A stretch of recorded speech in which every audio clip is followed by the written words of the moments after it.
Good afternoon, good morning, or good night. I don't know where you watch, what the time is, where you're watching from. Um, just finished installing the head back. It has I've fixed or relapped all the valves, torqued the head, torqued the cams. Like I said, there's nothing special about this head. It's just a fresh, like laps of the valves, some new seals. Nothing fancy. But something I wanted to show you guys is these head studs. They are, as you can see, 12.9 grade. Um, they are from a BMW M29 engine, M29, M21 engine. Uh, it utilizes the same M11 thread as the VR5, of course, and 2.8 VR6 engines. It's a lot beefier than the original stretch bolts. So yeah, a guy in France is running around 1,000 horsepower in his VR6 with these kind of head studs. So yeah, I thought why not? They are cheap as dirt, so why not try them? Oh, and another thing, this I didn't don't think I showed you guys the transmission. This is a Tiguan transmission mk500, the manual version of the DQ500. It has an adapter from Racing Custom Parts in Poland. It's a really nice piece. It acts like a girdle for the bell housing, the front bell housing.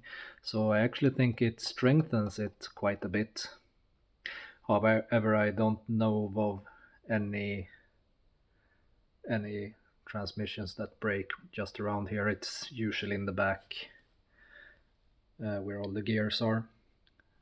This transmission has a welded, not really a welded diff, but the pin that holds the gears in the differential is welded, because ever as far back as the O2A transmissions, O2J transmissions, the pin in the diff itself starts to walk out and destroy the transmission.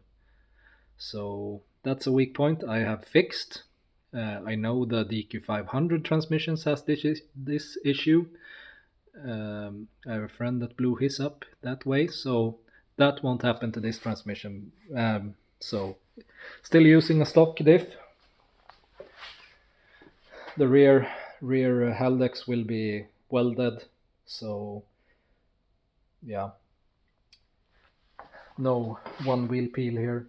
I think might have, yeah, I have a transmission laying around here, the Mark II Golf transmission. This is the pin I'm talking about. It's only held in by this, and when you start to apply power, this breaks, this comes out and starts beating the shit out of your bell housing. And yeah, catastrophic failure. Kind of nice to avoid with some weld.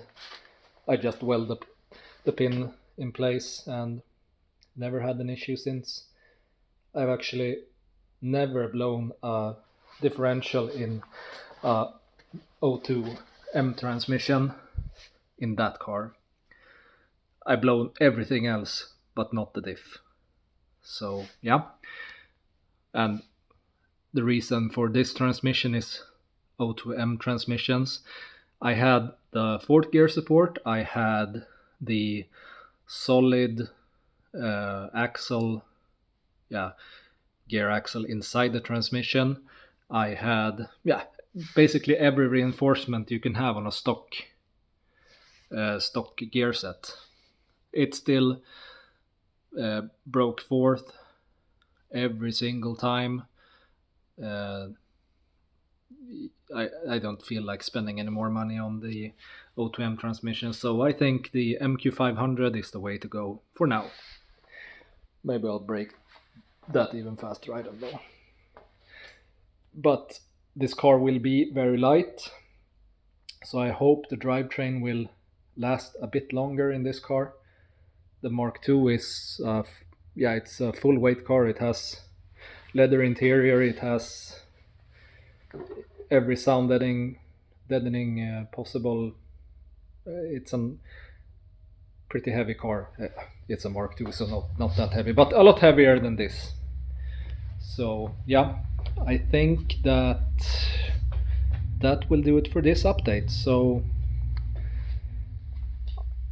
I'll get back to you when the engine is maybe back in the car.